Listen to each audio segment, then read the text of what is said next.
On Phred, users have the option to remove a series of data from a graph. In order to do this, there are 5 quick steps to remove lines of data from a graph.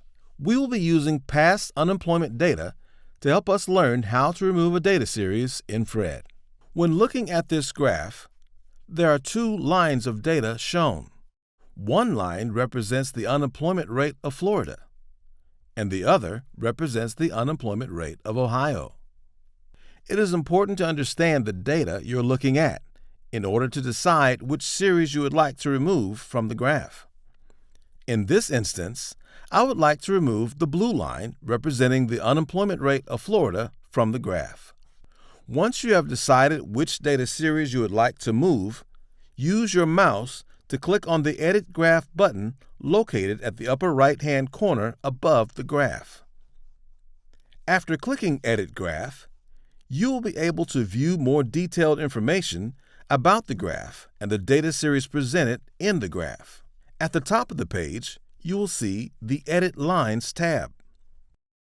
In the Select Line drop-down box, you will see each line or data series represented in the graph. Click on the line of data you would like to remove, and the menu will update with the selection you have made.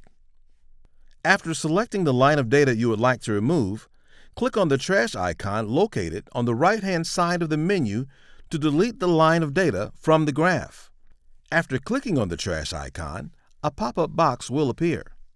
Click Remove to finish the removal of the data series.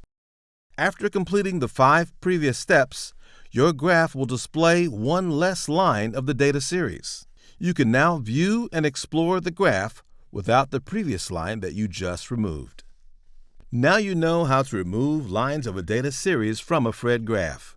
For more practice, try removing lines from a data series on a graph of your own choice. Check out our other Phred tutorials to learn more about useful tools and skills that Phred has to offer.